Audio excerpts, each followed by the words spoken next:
салом ба кулли мухлисони барномаи дар шабакаҳои иҷтимоӣ. Фирдавси Хурсанд тоб хабарҳои варзиширо бароятон мехонад. оғоз мекунем. бозии дастаҳои Манчестер Юнайтед ва Эвертонро дар доираи рақобатҳои Премер-лигаи Англия тамошо кардед.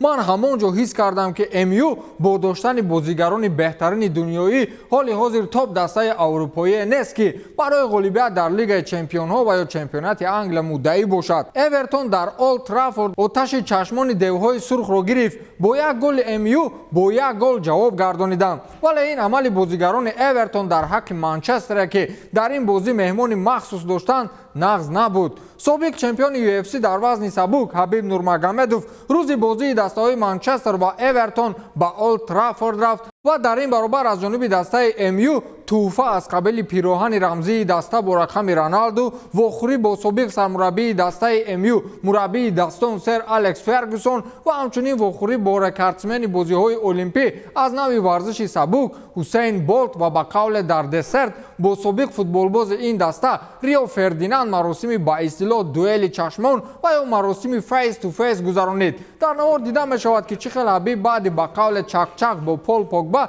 ҷониби Рио Фердинанд меравад ва тибқи нақша бояд ё намедонам маслиҳати нав ки онҳо рӯбарӯи ҳам истода рамзан як маросими фейс ту фейс ё рӯбарӯшавӣ ташкил мекунанд. дар ин баробар уқоби доғистонӣ бо собиқ сармураббии даста сер Алекс Фергюсон вохӯрӣ анҷом дод ки Ҳабиб баъдан аз чӣ гуна раҳоӣ ёфтан аз оне ки Фергюсон ба ӯ стакони вино дароз кард қисса намуд. ӯ гуфт ки он ҷо ман будам, Усейн Болт буд, Патрис Евра буд ва худи сер Алекс Фергюсон. Фергюсон огаҳон ба ман стакони вино дароз кард ва маро барои нӯшидан даъват намуд.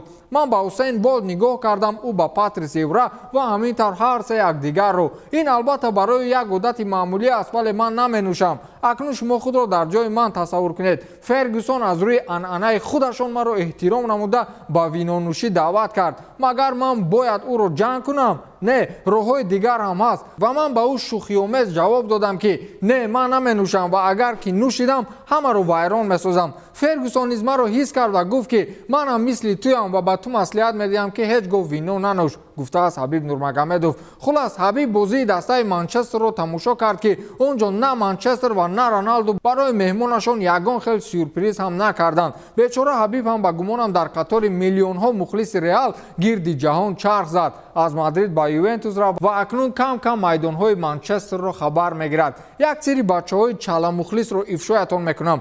баъзеҳояшон худро ҳоло ҳам мухлиси Реал мегиранд ку дурӯғ мегӯянд. ягон бозии Реалро тамошо намекунанд. дар бозии дастаҳои Спартаки Москва ва Ахмати шаҳри Грознии Чеченистон кормандони интизомии махсуси президенти Чеченистон бо номи Полки Қодировро ба латукуб кардани чанд мухлиси Спартак муттаҳам менамоянд. инро ҳеҷ аз як мақомотҳои ҳифзи ҳуқуқии инсон дар Русия ҳоло шаҳр надоданд, вале дар шабакаҳои иҷтимоӣ наворе пайдо шуд ки чӣ хел он ҷо кормандони интизомӣ ки дар пушти либосашон навиштаи Полки Қодиров доштанд ду мухлиси дастаи Спартакро гирд карда ба истилоҳи бо дубинка мезананд. ҳоло ин навор дар фазои футболӣ ва ҷамъиятии Русия шаҳру муҳокимаҳои зиёдеро ба бор овардааст ки инро телеграм-канали машҳур бо номи Везне Заметки расонаӣ кард. ин дидор яке аз сертамошобин ва ҷаззобтарин бозии даври даҳуми премераи Русия буд ки амнияти онро кормандони интизомии махсуси Полки Рамазон Қодиров президенти Чеченистон таъмин месохтанд. аммо дар натиҷа дида мешавад ки онҳо аз ӯҳдаи таъмин сохтани амният набаромаданд ва кор то ҷое расид ки ба сари ду мухлиси меҳмон дубинка кашанд.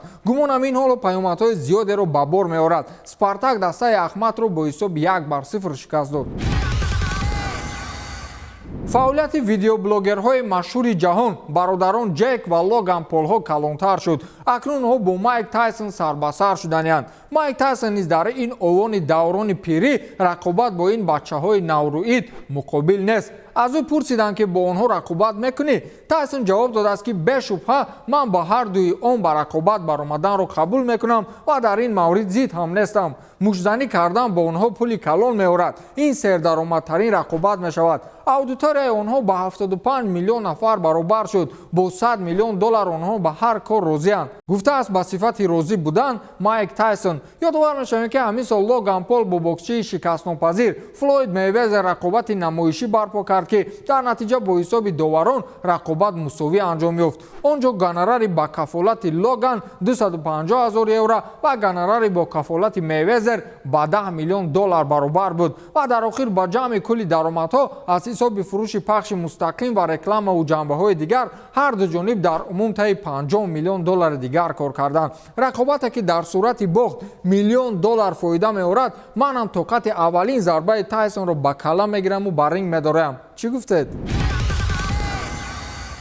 در بازی دسته‌های منچستر یونایتد و اورتون باز یک حادثه دیگر شد. وقتی دسته امیو در آخرهای قسم اول با گل زده فوتبالباز این دسته آنتونی مارسیال به پیش برآمد، در قسم دوم و در دقیقه 65 فوتبالباز دسته اورتون اندروس تاونسند گل مساوی آور زد و این گل برابر کننده حساب را با سبک کریستیانو رونالدو استقبال گرفت که پرتغالی خودش داخل میدان بود. بعدا از تاونسند پرسیدند که چرا پیش چشمان رونالدو با سبک او گل زده‌اش را استقبال گرفت. او گفته است که این آدم کمیر من است و من از پای بازی‌های او کلان شدم. در وقت تمرین ساعت‌ها مشق می‌کنم تا عمل‌های او را از خود نمایم. ارزنده است که چند مدت دیگر سبک گل استقبالگیری او را تمرین نمایم. هرچند با او مانند کردن نمیتوانم، ولی با این من اندک احترام خود را نزد او نشان دادم. گفته است اندروس تاونسند. مخلصان امیو فکر کردند که این فوتبالباز با چنین نوع گل استقبالگیری یک نوع جواب به کریستیانو رونالدو داد که زمانی تو رفت و نوبت ما رسید. با این بچه رساند که رونالدو به قول تاجیک‌ها آش جان تو را میخورد و بعد از فوتبال میرود. حبیب نورمگامدوف گفت که چه خیلی قریب زیر مشت و لغت گروه کلان مخلصان دسته لیورپول مانده بود. او از اشتراکش به صفت میمون در یکی از بازی‌های دسته لیورپول در انفیلد یادآوری کرده گفت که زمانی برآمدن از میدان انفیلد من میان توده مخلصان اسپریت نوشیده لیورپول ماندم. آنها میخواستند به من دررفتند ولی محافظان راهی آنها را میگردانیدند. قریب بود من هم به جنگ برایم ولی خود را اداره کردم. یک روز پیش از این حادثه من در صحیفه خود عکس را با همراهی سر الکس فرگوسون گذاشته بودم و شما میدانید که این عمل من در این مورد خیلی خطرناک بود. آنها دشمن اشدی کلی اعضایان منچستر یونایتد هستند. گفته است حبیب نورمگامدوف. از این بر میآید که من بعد مخلصان رونالدو هم باید احتیاط باشند و همین تمام. تا دیدار خیر.